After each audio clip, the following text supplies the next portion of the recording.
like this. Should these lights be brighter? No, I think we're fine. Are they Luna, go to my angle. That girl's good. Go to your mom's angle. Yeah, we're good. All right, go to the wide. Wait, do I look pretty? You always look pretty. Oh, look, we're kind of matching. Yeah, Mila, we can hear you. I mean, Luna, we can hear you. Think you're funny. Can you hear me? Check 1, 2. How do we sound? Huh? Give us a thumbs up. Good? All right, thank you. Welcome back, everyone. What's goody? What? You don't like my intros? What's good, y'all? Welcome back to another beautiful episode of Love Like This. This is your honorable husband. I like that. I'm your honorable husband. What are you, a judge? Honorable Joe Jackson? Honorable husband, Orlando Roy. The host of Love Like This. And I'm sitting here with my beautiful fiance, Sir Mila Mapp. Ooh, give me some, player. Sir Mila Mapp. I like that. I couldn't think of the female version of the knighted sirs, so I went with Sir. Madam. Honorable Sir, Madam. Those are the Honorable Madam Mapp? No, just Madam. Madam. That makes me sound like a I know what you're going to say, and I want before you say that, what? I want to let you know that this episode is engineered by a 10-year-old daughter, Luna. So Luna is on the ones and twos. She's audio engineering. She's video engineering this episode. She's doing everything but editing. And so this will be a very family-friendly episode. Nothing about Madam is unfamily friendly. You just called yourself a female pimp. She doesn't know what any of those words mean, Orlando. And now she's going to look them up because you don't know how to not blow up the spot. Luna, give me a thumbs up if you know what a pimp is. Yeah, she said a gangster. Okay, good. That's perfect. That's what it is. That's true. They are gangsters. Your mom is a female gangster. Oh, my God. Speaking of being a female gangster, I took Luna to the Tate McRae concert on Saturday. And, you know, I haven't been to like a teeny bopper function, you know, thousands of people in a long time. But she enjoyed it. The kids enjoyed it. It was really fun. It was at the Forum, so it wasn't the one next door. It wasn't freaking psycho to get in and out. We got there right at the beginning before the girl came on. But while we were at our seats, you know, my friend and her daughter were there. So we had 4 seats right on the end where the stairwell was. And so, like, the girls were, like, kind of in the stairwell to look over, and, like, my friend's daughter was on her lap. So there was our 4th seat was empty. So 2 little teeny bopper bitches. Whoa. Aggressive. Okay. How old do they look? I don't know. Like, give us a range. They were, let me not say the wrong thing, between 16 and 21. Okay, cool. You know, it's hard to tell. Because. Yeah. So maybe, shit. I don't know. So first of all, the row is full. We had already moved 4 bitches out of the seats before we sat down. And, you know, they so kindly asked them all to move, which is expected, you know. When people get there, you move. So these 2 teeny boppers squeeze by us and put both of their asses in front of my seat. And I said, this is my seat. I said, this is my seat. I know, but nobody's going to say anything. I said, I'm saying something. This is my seat. And they were like, okay, but when you're ready to sit down, we'll move. And then I had a moment. I had like a moment, like, I will say like 98% of me wanted to Karen and be like, get the fuck up out of my seat. I just asked you nicely. Like, please don't make me ask you again. And then my third, I really wanted to Karen, just go get security like a real Karen would. But I had a moment of just 5 seconds of clarity, and I said, you were once a teeny bopper bitch, and you've sat in other people's seats, but in my mind I was like, if an adult asked me to move, I just fucking move. I know I'm lying and scheming, but these bitches are trying to push back. And I said, you know what, let me not be the old bitch at the concert. Let me just let it ride. But then I looked over at Luna and she was looking at me like, I know you're not gonna let these bitches sit in the seat. I was like, punk ass mama. Yeah, like she was looking at me like, I'm a punk bitch. I'm like, you don't try to embarrass me in front of my kids. But I was really being calm because I'm like, I'm at a teeny bopper event. Let me chill out. I don't want to be the old bitch at the party because you know what? Were we at a concert? Were you with us? We were at a concert and there was a bitch acting like such a fucking bitch. No, I heard about that, but that wasn't. We were at a concert. I think we were at Sir's concert. I think, and there was a girl and she was miserable. I could just tell she was miserable because we were dancing, and in my mind I was like, how are you gonna be miserable at the concert where you supposed it's a party, where you supposed to be, it's a party, like. So you know what, I let it ride, and I was like, and they squeezed there. I was like, don't tap me, don't step in front of me, squeeze your little fucking pretty large 17-year-old asses to the right. And then after like 2 songs, like, thanks, thank you, and they scooted back out, and I was That's like, all they wanted. They just want their 2 hits. They just want to enjoy their 2 hits. That's all. So yeah, I could have almost Karen'd, but I refrained. But you know, I think I told you that I was gonna come into my full Karen this year, and maybe I won't do it on minors, but they might have been 30. I don't know. But I was really, when Luna looked over at me like, you punk ass bitch, I couldn't believe that she was judging me for letting them. Yeah. I don't know if she was like, I can't believe you're letting, she was more like, I can't believe you're letting him sit in there. Not like, not like, I'm scared of my mom, I don't want her to act crazy, because I think she knows it could go either way. Yeah. But she was definitely like, so you're just gonna let this happen? yeah, literally so like judging me. Word. Were you judging me, Luna? Give a thumbs up if you're judging. She said, yeah, she shook her head. I already knew, but that's my confession. She's about to start talking back to you. She was like, you ain't talking back to them. You ain't talking to me like that. You ain't talking back to them. So that was my my weekend revelation. Weekend revelations. Okay. Well, how was the Tate McRae concert? It was what it was for kids, and it was pretty basic. The outfits were pretty basic. Sorry, y'all leopard. I'm gonna try. Send me the picture. I'm gonna insert the picture here of how y'all were dressed up for the Tate McRae concert. You know, I'm a full believer in you dress for the occasion. Yeah.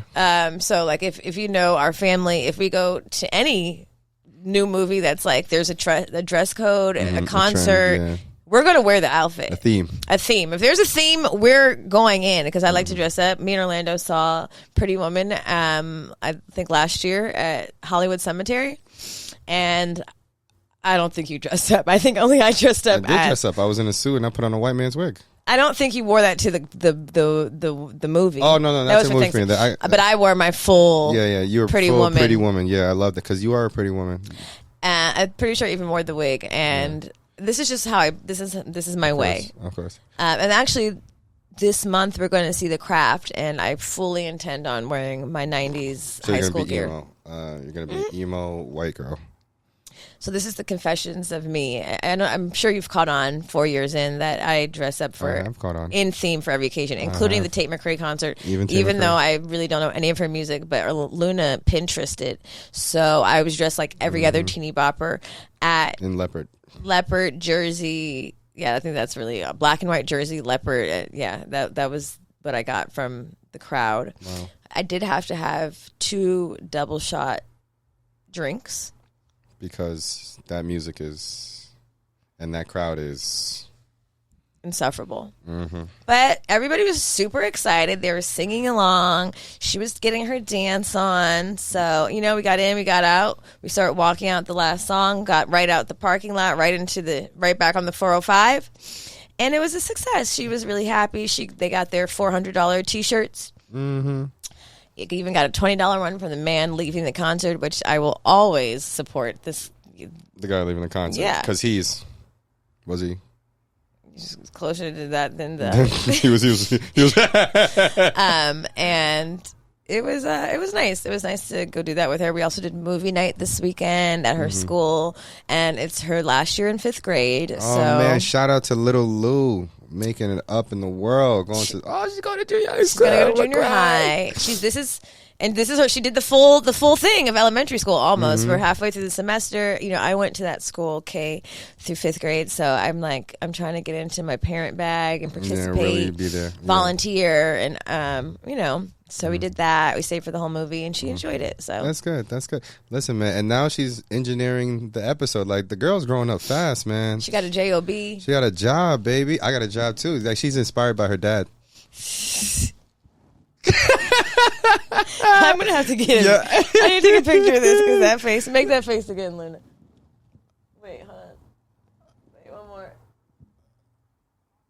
Yep, that's the face. Go to YouTube, man. We're gonna do these inserts. Oh man, YouTube / love like this.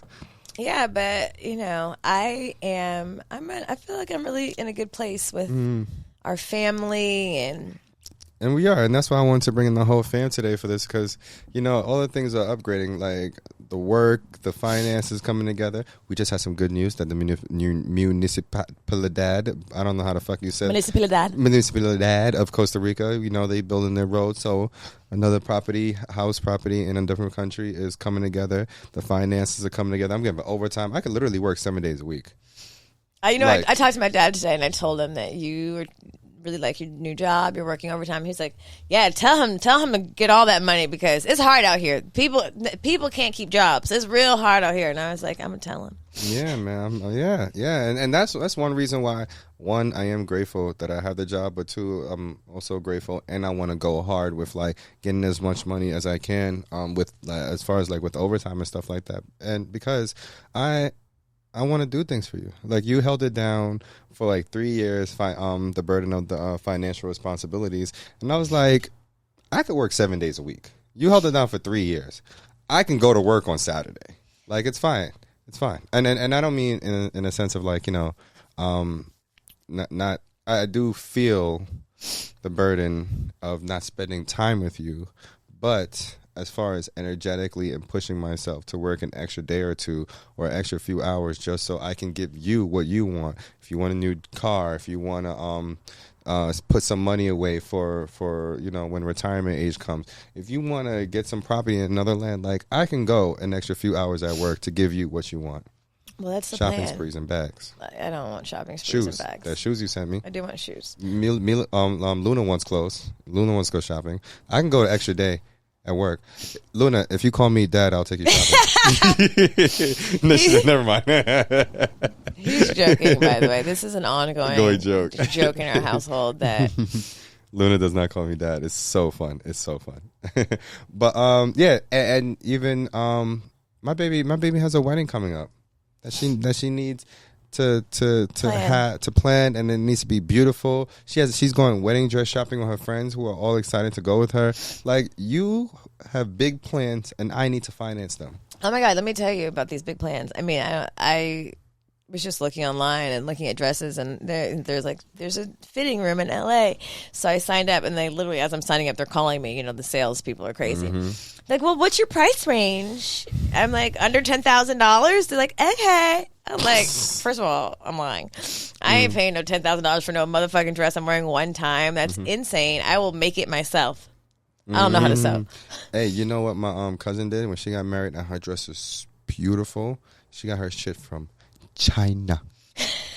I don't know how the tariffs is holding up right now, but I'm going to that side of the world. Don't let me go to Bali and find a dressmaker, because baby, I might come around and get my shit. Yeah, no, really. Oh, you actually go online, Bali dressmakers? I'm telling you. But getting your shit internationally made. What do you mean? She flew out there? How'd she get it? No, she looked it up. I think she went and got her measurements somewhere. And then sent it in. And then she sent it in, and then boom. And then after she got it, if she had to like do any adjustments. I mean, honestly, I'm like China size. You are the size of a Chinese woman. I am. Like, I am petite. And yeah.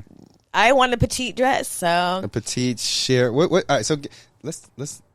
We're going to get into the episode what we're going to talk about. Before we even get there, I want to know, because I never really asked you, and I'm excited that you're talking about this now. What is your idea of like what you would want a wedding dress to look like? Like me.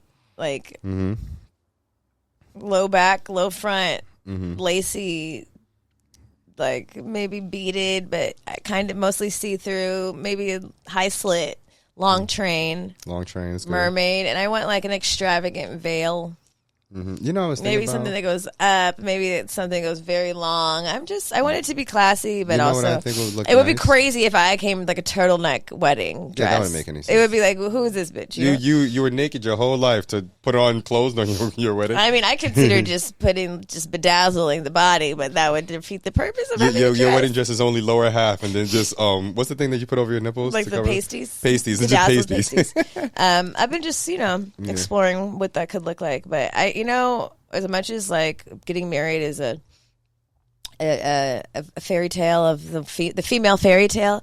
I wanted it, but I didn't think that deeply into it. So now I'm like faced with a lot of like artistry and like Creativity. because I'm creative, but because I haven't put a lot of emphasis on that, and also it feels a little bit overwhelming. I'm just like, I've been stuck at colors for a long time, but fun. It is fun. It's fun. It's gonna be fun. Make it fun. It's gonna be super fun. Super fun. And I know like all of our friends are looking forward because everybody's giddy about don't it. Don't tell everybody, but we're the fun couple. We're the funnest. We're the funnest. We're the party. You just call us Mila Orlando Party Roy. Okay, we're gonna work on that. Whatever, you know what I mean. But I was thinking, even if for your what's the veil? The veil, if it matches your ring in some type of way, where it's like a crown. You can have a crown type of veil. I was even thinking, I don't know if this would look good or if this is the New York in me. If it was like kind of like a hood type of veil, and okay, never mind. No, I see where you're going, like a Little Red Riding Hood. Yeah, the white. Yeah, but like not as stiff, but like flowy. And I want a veil. I really like the Virgin Mary veils, like see through. Yeah. Like that's really my thing. But I don't know. Like, are we getting eloped? Are we telling people? Is it going to be a secret? Come on, one thing at a time. Is it just two two of us? Can we talk about the fun things? Can we talk about the fun well, things? I would have to have a dress for the elopement. But you know what I realized? We were talking about we're considering going to the courthouse or going to Vegas, and I think the day that we wanted it falls on a Sunday, so we might have to go to Vegas. Okay. Whatever. That's another conversation. But I think there's not enough people who talk about I don't know, being able to feel happy when things are secure. Sometimes we live a lot in in panic. We live a lot in fear and scarcity, where a lot of us are just in fight or flight all the time. So when you're finally at a place when you're like, oh, everything's okay. My rent is paid.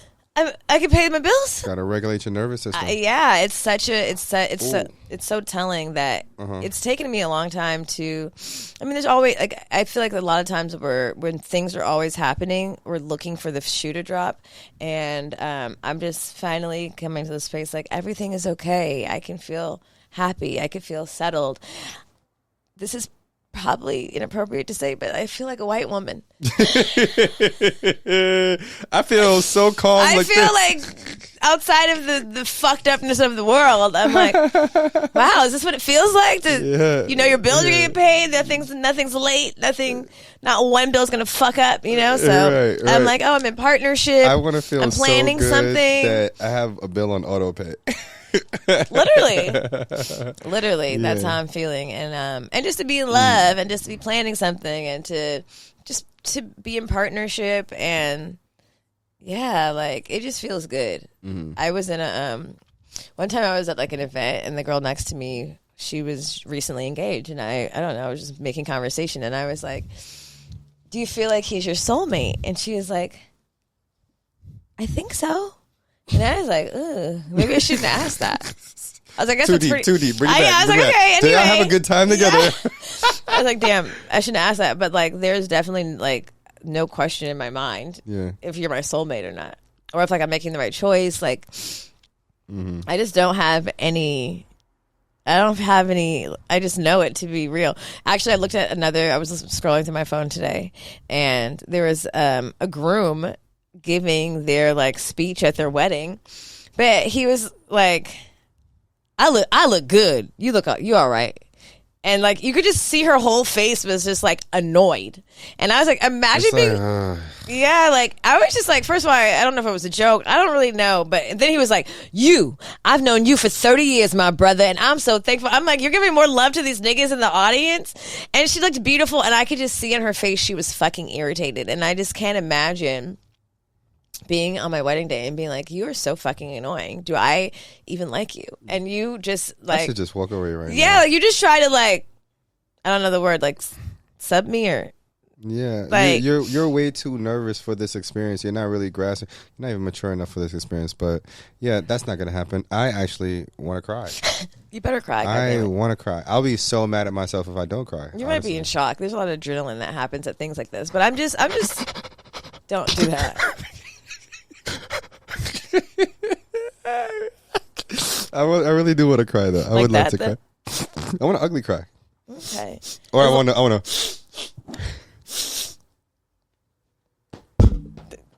That's mine. That's what I want. I want one of those. That's mine right there. Just don't get that. Just don't get that Jamaican cornrow bun.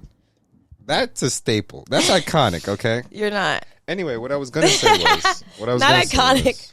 It is iconic. What I was gonna say was, I've been following this sexologist online, and I think I have a good meditation that you can do to help regulate your nervous system. It's called Mila Moans, right? So follow me, right? What you're gonna do is a deep breath in and out. When you breathe out, you're gonna do a pleasurable sound, not just a ha, but a pleasurable sound. Okay, ready? On 3, you wanna do it with me? Sure. Okay. Like a moan? Yeah, well, if you want to call it a moan, but whatever's pleasurable to you. Okay, madam. Let's do one more and breathe. A little bit more breath and out. And one more and breathe in and release. And yeah, I've been doing it at work because even being at work, I'm like, am I gonna get fired today? Am I gonna lose this? This is so good. What if I lose? I can't lose this. And I was like, you gotta relax. You gotta Is that what you're relax. thinking? You think you're gonna lose it? It's so good. It's really working right now and being in the space that I'm in and just knowing like the weight of the world and just is good in the sense of I'm so grateful. I mean, stability is fucking underrated. Underrated. You cannot. We're so used to this function chaos. We're so used to the chaos. If your basic needs are not being met, bills, food, shelter, like necessities. Basic necessities. It's true. Like that shit is no joke, and I think people underestimate like just the struggle. And I think also I've been there not very long ago, and so I am like all too familiar with just like the extreme independence that I've had to like after I turned 18. Yeah, you have to dive. Yeah. I was solo, baby. After I turned 18, the good Lord didn't even give me a sugar daddy. Which I just didn't get. I was like, I thought I had a cute face. This girl's crazy. What the fuck is going on? What's happening? Why? Literally, I was just like, wow, God, you're just really not going to look out, huh? Yeah. But when you take care of yourself and everything is dependent upon you for your whole adulthood, it is scary. I understand. Like after I turned 18, I had to go start working a full-time job, like 7 days a week, 8 hours a day, no summers off. Like that shit was a culture shock. I really sat there. I was like, oh shit, I don't get 2 months off anymore. Luna, change the camera angle. I don't get 2 months. You know, I gotta help the kids sometimes. Pay attention. Phone? Pay attention. Don't you can't be on your phone at work. That's one thing I learned too. No phone at work. You'd be on the phone. Shh. We're trying to teach her right. But no, I had to jump into my career at 18 years old, and it was really a big shock for me. And I never really felt like I got a break. So I've been an adult for a really long time, and I understand like how it would feel to have something good. And it's not having something good. It's like, how long is this good gonna last? What's gonna take it away from me? What's gonna happen where I'm gonna lose it all? And you know that fear mindset I've had to like really release. That's why I follow that sexologist. You can follow her too on Instagram, Mila_map 2P. She's really good. Those Mila Moans really help, and it just helps bring you down, regulate, and realize that you need to be present in the good right now.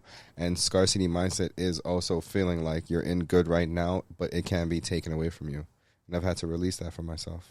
Yeah, like just not even being able to be being in a good space, and your body is not physically acclimating to peace and to happiness because it's so used to running and seducing and scheming or whatever the fuck.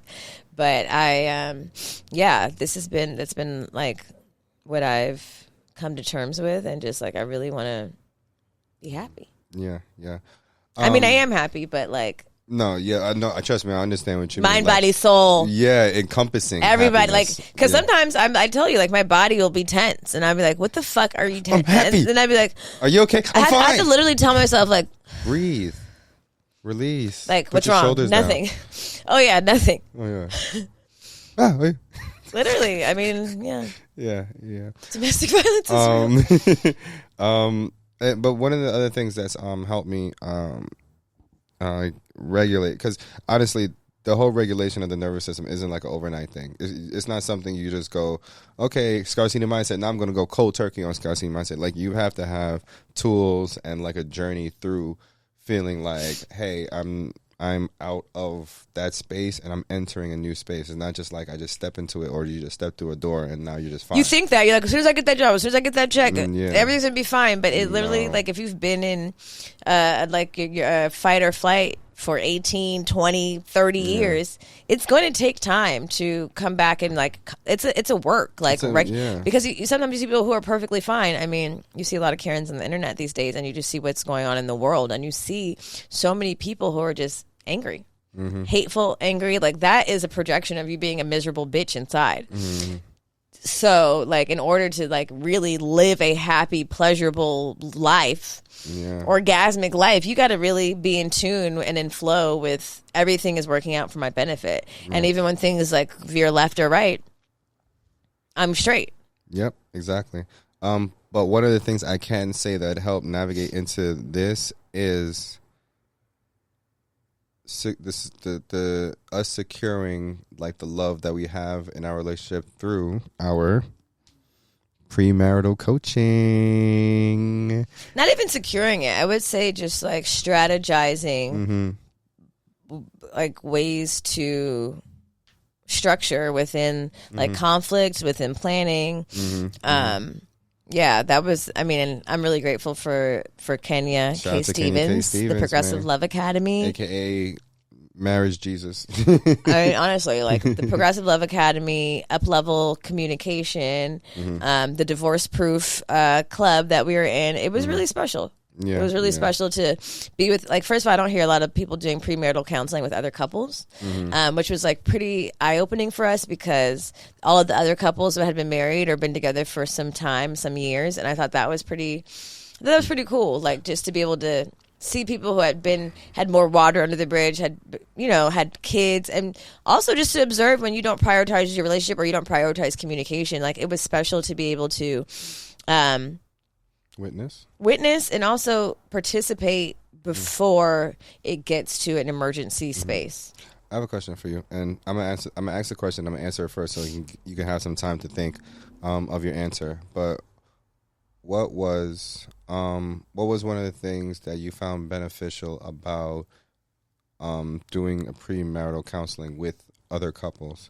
And one of the things for me, one of the two things for me was, one, seeing how the men felt in their relationship and how they reacted. And I believe the other thing for me was just seeing, I wouldn't say the conflicts, but just seeing how the things that are troublesome in a relationship are in comparison to like everybody, like how we are all can seemingly have the same issues in relationship, I feel like it is either fear or communication that really starts, that really is the core or the foundation of that causes trouble or causes conflict within a relationship to get to the point of like divorce. But fear, you said? Fear or lack of communication. Yeah, a lot of lack of communication. I think resentment, which is all, like, I feel like resentment is lack of communication, because what's not communicated becomes resent, which becomes rage, which becomes illness, honestly. Which becomes not being able to regulate your nervous system, which becomes always having an attitude and feeling it in your body and your bones, because you're like, I still hate you for that shit you did last year or last month, and I haven't said it and I haven't released it, and so now I'm holding on to it, and it's living in my body, and it's festered, it's blocking me, and that's a lot about what Tantra is about, like these energetic blocks, and a lot of times people don't associate your emotional health and your communication, your ability to communicate, with your physical health, but it's definitely 120% related. And so, like, I guess witnessing. I think witnessing people who had been together for a long time, who may be on the brink of divorce, but still chose to show up for their relationship. Yeah. Still choosing to. Yeah. You know what I mean? Like, I thought that's special. That's important. Like, still choosing to say, this is hard and I love you, so let's figure this shit out. Yeah. And, like, thank God for Kenya, because she's really good at bringing it down to a zero and, like, giving you the tools to. I think a lot of times we're in such a rage and such anger, we decide, like, fuck this person, fuck that. And I think you think that there's no way out of it, but there can be when you have a communication structure, a creed, you know. So, and that's one of the things that made me help. That helped me really buy into the things that she was, the tools that she was giving and teaching us, because we were seeing real time with other couples, them going, yo, I was going through this, and then we started doing this, and we started using this tool and that tool, and we really like went through it, and hearing their testimonies live and in real time really made me go, oh, okay, now I understand and see, like, how this can be helpful, how that can be helpful. So basically, like, not to, like, give it all away, but we can't give it all away. I can't give it all away because it's 12-week course. It's a 12-week, honestly, yeah. But just give it like a little snippet.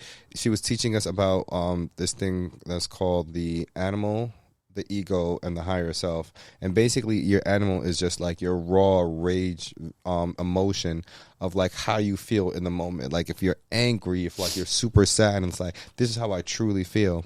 And then like your ego is just like the story that you make up about this person. Like, Mila really pissed me off, and then for the rest of our marriage, she doesn't care about me, and for the rest of my fucking marriage, that I'm not going to be cared about, just like my mom didn't care about me, and it's always going to be like this. And then your higher self is really accepting that the animal of how you feel is real and your ego is real, but you're choosing to accept that they both exist, and you're choosing to be on a higher plane and saying that I'm going to be better than these emotions. But I am going to give them a space to act out. I am going to let them come out of the cage. I am going to hold it. I am going to let it, you know, because we all need to get out that visceral reaction. Sometimes you may not mean that shit that you say, but it's still a part of you. And so it gives you a place to like kind of integrate all of those pieces of you and acknowledge them, which a lot of people are like, be the Buddha, be calm all the time. Right. And that shit always ends in a fucking rage. Nonviolent communication. And nonviolent communication is this book I read. It's another form of communicate, like style of communication structure. Yeah. But the up level is better. Much better. But nonviolent communication, I was reading this book and I was realizing that it was suppressing a certain part of you. It was suppressing like the part of you that's real, which is anger, which is being very emotional, which is really feeling deeply about something. And it was, you know, basically telling you to like just be better in some type of way. I don't want this. It is a good book. I'm just saying that there was a part of it that I didn't. What's the R word? I couldn't connect with. Relate to. I couldn't relate to. Yes. So, but the difference with Kenya is she was saying all your emotions are useful valid and are valid and are real. But I mean, and they're real to you. That doesn't mean they're just like doesn't mean they're true. Yeah, real but not real. True. Because she was also said there's like there is no truth. Yeah, like your truth is your truth, my truth is my truth, right. And like that's just our perspective. So they're real in our mind, but it doesn't mean that that's the only truth that exists. Right, and we're not saying like, you know, there isn't some fact to like what's happening. No, we're just saying that there are no facts. Oh well. But yeah, that's okay. So that's what I was saying. But it was to say like this story that I'm making up in my mind isn't actually what's happening in the moment. Mila could have just went through her day and then through her experience in life could have just said one thing, and then that one thing that was said to me triggered something in my mind with something from my past, and then made me feel like going forward in the future, then this is how it's going to be. That's not true. But it's a real feeling within you, and up-level communication gives you the space to actually vent and express express to your partner how you're actually feeling, and to do that, like you set a little container for you and your partner so that they can express themselves, and also you can be heard. regardless of if you feel like what you're saying, what you're feeling and saying is true. If I feel like Mila is going to be a fucked up person to me for the rest of her life, regardless true or not, I get to express that to her. And then in return, what she gets to do for me is use one of the 7 modalities to help bring me down. If I'm raging and I'm at a level 10, she can help bring me down, and we call it soothing. Soothing me down to a 1 and all the way down to a 0 using these 7 different tools that she's taught us. So I thought it was a beautiful, truly beautiful way for me to express myself. And to go back to what I was saying earlier about the men having like similar things happening when we were doing the premarital, when we were doing the up-level 12-week course, is that we get to see how men really have this suppressive nature about different parts of our emotions, so we don't really even get to express it. And now that we have these tools and we can set the container, we really get a space where we get to let it out. We get to rage and we get to release in a very healthy way.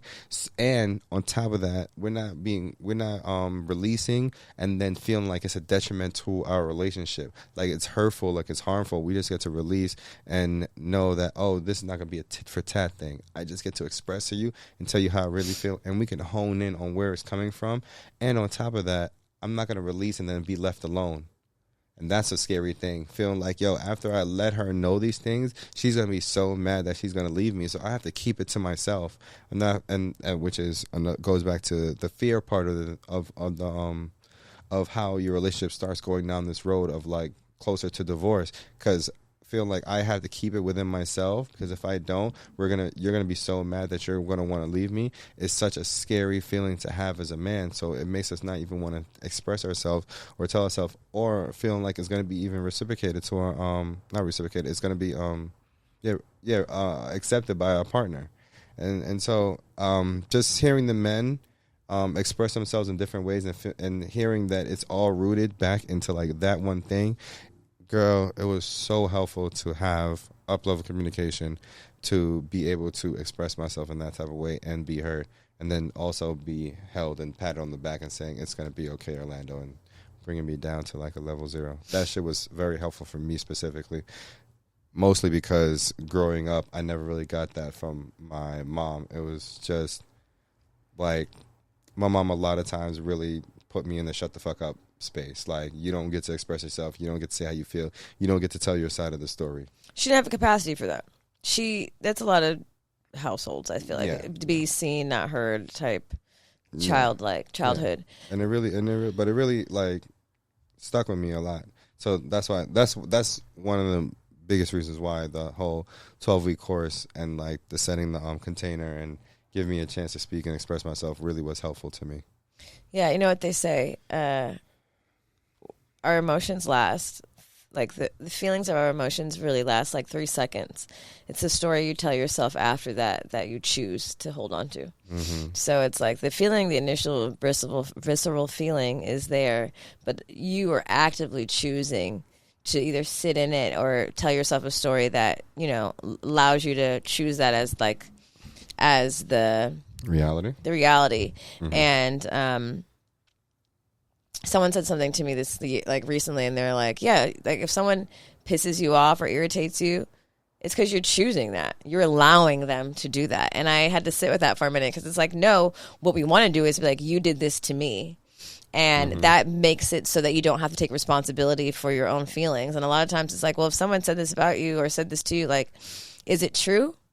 Or is that why you're feeling away? You know, there's always reasons, but it's interesting because I've been actively trying to work on how I choose to feel. Yeah. You know, if someone can piss me off, yes, but for how long am I going to adopt that as truth, you know, and let it, you know, dim or ruin my day or where the fuck I'm at, honestly. Yeah. So, I'm grateful. Like I didn't know what our plan of action would be. Like, you know, obviously we are very blessed that everything that we need shows up and like perfect timing, including each other. Yeah, give me some. And so because I met you through the internet 2,000 miles away on separate coasts, you know, like literally by divine intervention, I know when I look at how compatible we are and how much fun we have and how good and juicy and rich our relationship has been and how healing it has been and how like, you know, just good our lives are and how like we are on the same page about so many things and spiritually, long term, you know, like attractiveness, fun, jokes, how good you are at soothing me. I realize I'm like, there's not a lot I can worry about because if God...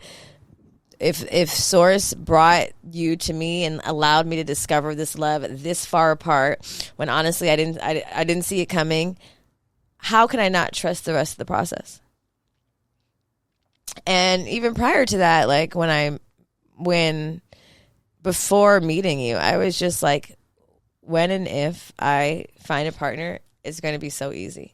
I knew that. I was like, something tells me this shit is not as hard as we make it. Nope. People want to make excuses about motherfuckers and it's this and it's that and relationships are hard. And it is. And I think the biggest part about relationships, the difficulty of relationships is having to deal with the things that come up within you. Mm-hmm. And that's another thing this program was really big on. Is like there's no villains, there's no victims, nothing, no one's doing anything to me. No one is doing anything to me. And I'm not a victim and I'm not a villain. You can't blame me for how you're feeling and I can't blame you. I can soothe you. I can course correct. I could take back or give you clarity. But ultimately, no one's doing anything to me. And I feel like just like that alone and understanding that has been the biggest challenge of the relationship. And also seeing like, where do those feelings come from? But I just, it's been such a sweet journey. And, you know, when you choose to be in a relationship, you choose to be in love, it should be sweet because I'm choosing to fucking be here. Yeah. And to interject, I can agree with you on the fact of like the relationship scarcity mindset of like, this relationship is so good. What's going to happen that's going to end it? What is she going to do that's going to be so bad that we cannot come back from? How bad is she gonna hurt me? I'm gonna love so much and dedicate so much and open up so much, and then there's gonna be something that she's gonna do that's gonna be so painful to me that I'm gonna be so hurt. And that scarcity mindset within your relationship. It doesn't only apply to like finances. Yeah. Because even when you first moved here, I was like, wow, this is really like, you know, we'd visit each other, and it's always nice when you visit in my mind because it's not permanent. It's not permanent. And then you move and I was like, oh fuck, like this is good right now, but like what is going to be that thing? What is going to be that moment where it's just not good anymore? When am I going to get annoyed? And I'm like, I was looking like I was afraid to be present in the pleasure fully sometimes because I'm like, when is this shit going to die down and it go backwards? And it hasn't. It hasn't. And you know, what we're talking about right now, it reminds me of that we were watching Cam Newton on the internet, and we don't do it often because it is Cam Newton on the internet, so we try to limit our Cam Newton intake. We were watching Cam Newton on the internet when he was talking to the little therapist lady, and he was like, you know, something about him not wanting to be married because like the marriage isn't going to go well. And we were talking, I was like, you see, that kind of mind state is what makes the marriage go bad because you already premeditated that the shit isn't going to work, so you start moving and doing shit. That's because he had no real intention of ever showing up in his full. Well, he didn't. But I'm just saying that within this conversation that we're having right now, when you start thinking, yo, what is this person going to do to hurt me? You start nitpicking and looking for shit to be hurt by. And then you go, okay, you know what? If you're going to do this at this level, that means you're going to do it at level 10 later on. We make up stories. So you know what? Let's end it right now. We push people away and we make up stories because sometimes in our mind or in our bodies, that's the route of least pain because we're assuming that things are going to fuck up and the thing is people are going to fuck up. Yeah. And there's an acceptance of that too. Like I'm marrying a human, not the idea of my fairy tale person. Like you're a human at the end of the day. And the reality of that hurts. I hate humans. No, I don't. I'm lying. I love humans, but we're flawed and we're not perfect. And like, it's not creating an avatar. It's a human. So there's that, but relationships aren't hard. They are challenging. But they're not hard. A lot of people start at a deficit. You start with someone, you saw the red flags. You saw the parts that you weren't really attracted to. There's always things in the beginning of a relationship that you have clues that are not for you. And a lot of us continue because like, oh, they're nice. Or even if there's no problems and it's just like mid and you're like, they're nice. They're good enough. They're cute enough. I'm not saying like not every relationship starts out in movie, cinema, romance. However, there is a level of attraction. There's a level of sexual chemistry. There's a level of, I don't know, that you have to be able to come back to. And I think people play themselves by making excuses in the beginning and settling in the beginning. And then they're bored and then their eyes are wandering or whatever. Those things that were this small now get this big because they were always things, but you ignored them because they were nice and you were desperate to find love. Actually, I wrote down a note. This was very important in my notes. I wrote it down this week. No, desperation and settling really can put you in a damaging place. Oh my Lord! Wow, you were really spin just now too. I gotta get to you, little young Socrates, little sexologist. Desperation breeds bottom feeders. Desperation breeds bottom feeders. When you're desperate, you're essentially being a bottom feeder, and you don't want that. You gotta let the trash pass when it's not for you, or not even trash. I'm not gonna give people that. If it's not yours, it's not yours. It's not yours. You gotta let it it's pass. Not yours. Pick up. Yeah. So I think like sometimes people underestimate like letting your lover come to you. You know, and there's such thing as like being isolated or being too picky. Orlando wasn't my type necessarily. He had that crop top and that bun, and wear one crop top, wear one man. And I was just like, I'm not checking for him.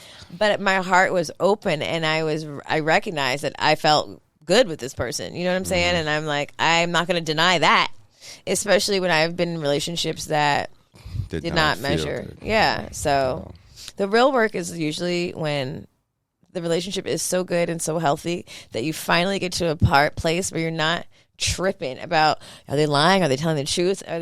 When you get to a basic, I trust you and you're a good person and I know you care about me, then that's when the real work begins. Because then that is when it's like, oh, we can heal together. Oh, there's things in me that this is popping up for me because I know this person. Oh, this feel good is not going to leave me. I'm not going to lose this. It's not going to die. I don't have to worry. And whatever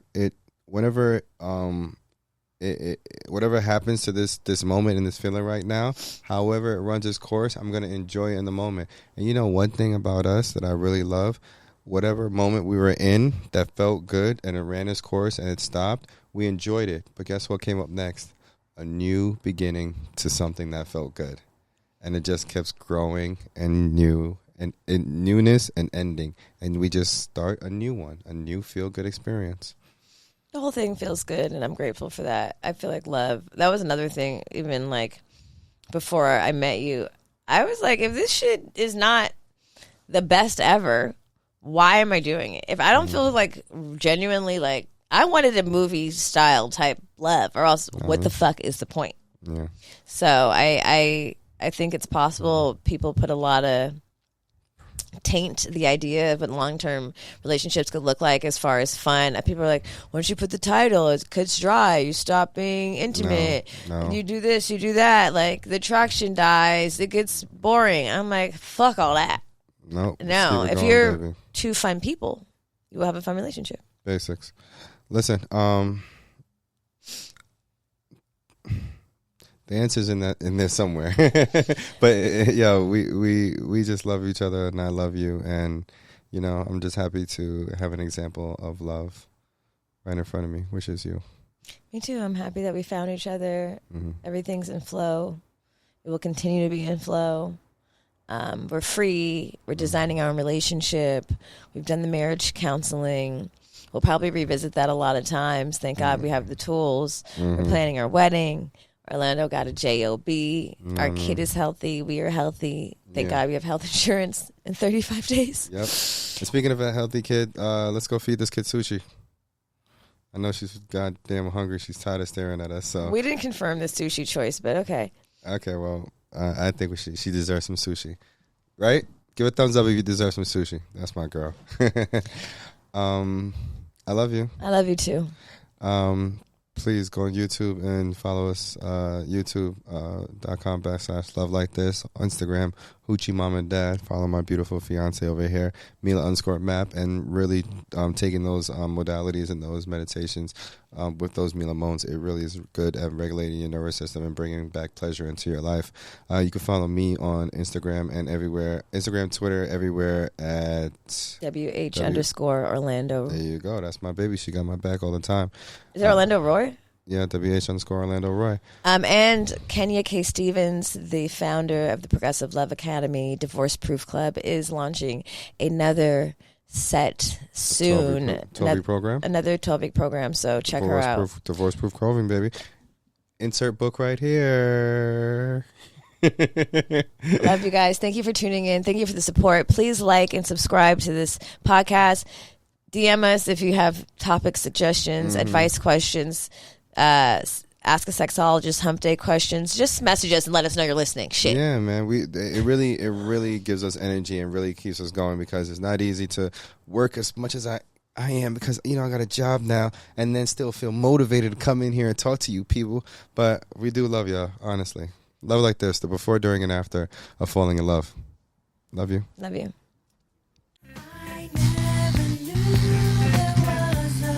La, la, la, la, like this.